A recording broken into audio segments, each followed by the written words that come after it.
Congratulations on everything that you've already received and all of the success that you've had.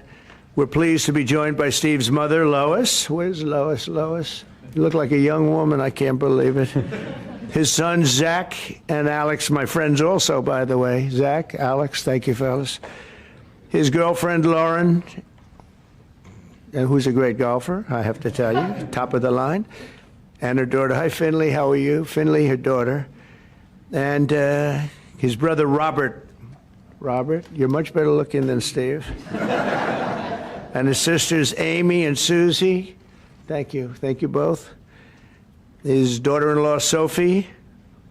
Hi, Sophie. His brother-in-law, Gary. Oh, there he is. Oh, hello, Gary. Thank you. And his sister-in-law, Elaine, and also many others. Thank you all very much. I also want to thank our great Vice President, J.D. Vance, Secretary Marco Rubio. And Marco, we're having a big day. I think, Marco, we'll find out. We're having a big period of time. I think that this is potentially a great time for our country in solving a lot of problems that we inherited that we should have never had, frankly. Attorney General Pam Bondi, who's incredible, and Senator Lindsey Graham is. Oh, Senator Graham, where are you? Where is Senator Graham? Hello, Lindsey. Steve is a graduate of some great schools, including Hofstra University, where he studied political science and law. After graduating, he entered the real estate business, co-founding the Stellar Management Company in 1985 and launching a legendary career. You know, he started off in a law office. In fact, he was one of my young lawyers. And they said, that guy's smart, but he just started. It was a very smart firm, Dreyer and Traub. Killers. They were total killers. They said, he's worse than all of them. But people don't know that. They think he's a nice guy, Pam. Not that nice, actually.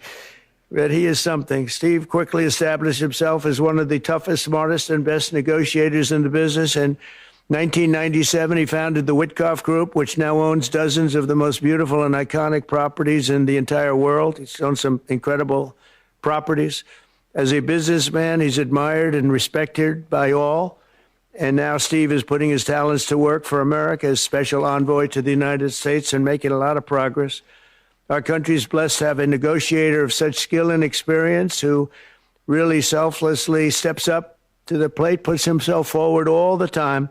Over the past few months, Steve has already helped negotiate the return of dozens of hostages from Gaza, and they come in and see me, many of them, and they are so thankful to Steve. And also hostages from other parts of the globe. He's met with President Putin, Prime Minister Netanyahu, representatives of Iran, and many other places.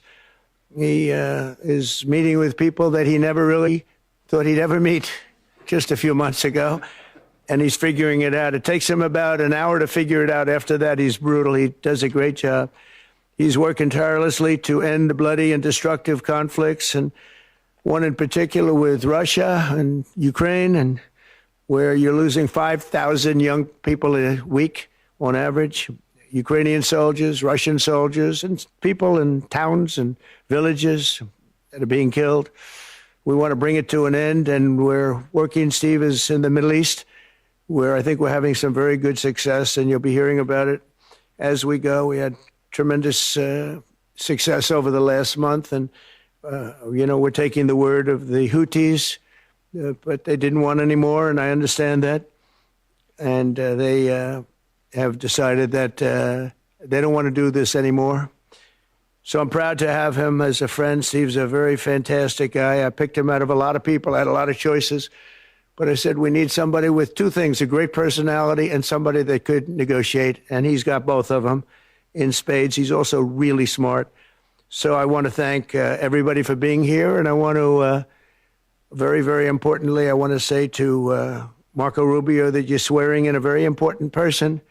And Steve reports to Marco. I said, Steve, you better do a good job with Marco. He will fire you so violently, you have no idea. But Marco, if you could administer the oath. Thank you very much, Marco. Thank you, Steve. Thank you, Mr. President. Thank you. Stand in front of you. Raise your right hand. I state your name. I, Steve Witkoff, do solemnly swear do solemnly swear that I will support and defend that I will support and defend the Constitution of the United States the Constitution of the United States against all enemies, against all enemies, foreign and domestic, foreign and domestic, that I will bear true faith and allegiance that I will bear true faith and allegiance to the same, to the same, that I take this obligation freely that I take this obligation freely without any mental reservation without any mental reservation or purpose of evasion, or purpose of evasion, and that I will well and that I will well and faithfully and faithfully discharge the duties of the office discharge the duties of the office on which I am about to enter. on which I am about to enter. So help me God. So help me God. Congratulations.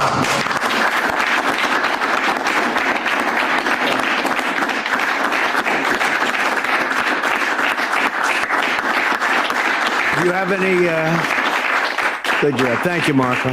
Any questions for Steve? Mr. President, do you have any reaction to the attacks between India and Pakistan? No, it's a shame. We just heard about it just as we were walking in the doors of the Oval. Just heard about it. I guess people knew something was going to happen based on a little bit of the past. They've been fighting for a long time. You know, they've been fighting for many, many decades and centuries, actually, if you really think about it. No, I just hope it ends very quickly. Mr. President, are you considering adding a stop in Israel during next week's trip to the Middle East? And also, what's your reaction to Israel's plans to reoccupy Gaza if there's no ceasefire? Well, the plan we haven't talked about, but we're not planning on stopping in Israel. But we will be doing it at some point, but not for this trip. Mr. President, there's a report that the UK is offering various trade concessions. What's your response to that? And also, Who? What? The United Kingdom. Yeah. And can you also say if you were discussing tariffs with Mr. Arnold? And what about the United Kingdom? They're offering various trade concessions, apparently, cars, steel, digital services. They're offering us concessions? I hope so. President, you're saying They do want to make a deal very And did badly. you say your guests here, are you discussing tariffs or business? No, I think that United Kingdom, like every other country, they want to be go shopping in the United States of America. China wants to, very much wants to make a deal. They all do. But yeah, I would say that every country wants to make a deal, and not the ones they had in the past where we were like, look, we were being ripped off by every country practically without exception in the entire world. And those days are over. Those days are over. And, you know, I said before in our meeting with the new and very talented Prime Minister of Canada that we have some very big announcement to make. It's not about trade. It's about something else, but it's going to be a truly earth-shattering and positive development for this country and for the people of this country. And that'll take place sometime within the next few days. President, plans for Mr. Witkoff to travel once again to Russia. And as you mentioned in your remarks, he's traveled to Russia on a number of occasions. He's met with President Putin. What type of progress is being made as it relates to all of those visits that he's made to Russia? I think a lot, because I think Russia wanted to take all of Ukraine and they've stopped. That's a lot of progress, you know. It's small. It's a portion of Ukraine. But no, I think a lot. I think if we weren't here, they would be right now fighting to take the whole country, and they're not doing that. So I think that's a lot of progress. Mr. President, please. Does it frustrate you that Russia continues to attack civilian areas inside Ukraine without any reservation? It leads to scores of casualties almost on a daily basis. I don't like anything about that war. It's a war. I don't like anything about it, and I'm not happy with that. No, not at all. Not even a little bit. Yeah. Mr. President, you've said the Houthis are backing down. We're seeing conflicting reports that they plan on continuing to attack Israel in support of Gaza. Does that change the equation? No, I don't know about that, frankly, but I know one thing. They want nothing to do with us, and they've let that be known through all of their surrogates, and very strongly. Mr. President, You said that all hell would break loose if the rest of the hostages weren't released. Is there a hostage deal that's imminent? And are you talking to Netanyahu right now about their plan to level the rest of Gaza? We're talking to him about a lot of things right now. This is really crunch time. I would tell you, for Iran and for their country, this is a very important time for Iran. This is the most important time in the history of Iran for Iran. and I hope they do what's right. I'd love to see a peace deal, a strong peace deal. They cannot have a nuclear weapon, but I would say that this is the single most important period in the history of Iran, which is a long history, and we want it to be a great country. Let it be a tremendously successful, rich country. They have everything you need. The people are incredible. They have vast amounts of oil and assets. We want it to be a successful country. We don't want to do anything that's going to get in the way of that, but they can't have a nuclear weapon. And if they choose to go a different route, it's going to be a very sad thing. And it's something we don't want to have to do, but we have no choice. They're not going to have a nuclear weapon. They're not going to have a nuclear weapon. Do you understand that? Okay. In regards to the Houthis, have you told the military to stop attacks against the We Houthis just, as of now, or- we just informed them a little while ago, and all action is stopping. Some people probably haven't heard yet. You know, there are various people in various rather strategic locations, but by this moment, they should just about all know, Marco, I think, the attacks are going to stop both ways, and that's pretty much it. But we've just informed everybody just a little while ago. To attack Israel, which you said he didn't know about, but if they continue to attack Israel, just not attack. Well, I'll discuss that if something happens. Okay, if something happens with Israel and the Houthis. Yeah. Announce later this week. Well, I can announce all of them now. I could announce 50 to 100 deals right now because, you know, I'm the shopkeeper and I keep the store. And, you know, I know what countries are looking for and I know what we're looking for. And I can just set those terms and they can go shopping or they don't have to go shopping because everybody wants to shop here. This is like a beautiful store. This is like one of Bernard Arnault, or maybe I should say Alex, even more importantly, young, the future. But Bernard said, honor to have you. We'll have a meeting after this. But he has the greatest stores in the world, and they want to shop. Our country is the greatest store in the world of that kind, and everybody wants a piece of it. And they took advantage of us for years because we allowed our presidents allowed it to happen. You know, I don't blame China, and I don't blame Vietnam, and I could name every single country all the way up and down the line, South Korea. Every single country took advantage of us without exception. Japan, these are friends of mine, but they took advantage of this country. They ripped off our country, selling us millions and millions of cars a year, and we sold them none. We weren't allowed to sell them a car. They took advantage of us. I don't blame them. I blame the people that sat behind that desk that allowed it to happen, but I don't allow it to happen. I didn't in the first term, but this is a much stronger position because we're the greatest economy in history in our first term. Stock market was up 88%. We had numbers much better than that. But this is going to be, I think, a much better term. And I think the tariffs are coming in, starting to come in. We were losing $5 billion plus a day on trade. Now we're not losing that kind of money. And we'll soon be making a lot of money a day and a year and a month. You and perhaps the Attorney General.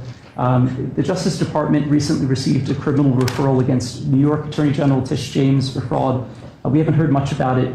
Could you or the Attorney General give us an update as to what's going on with that investigation? Well, I don't want to get involved in something that Pamela's involved with. If you'd like to say something, Pam, or I can say unrelated to that. She's a disaster for New York. She's a horrible, horrible human being.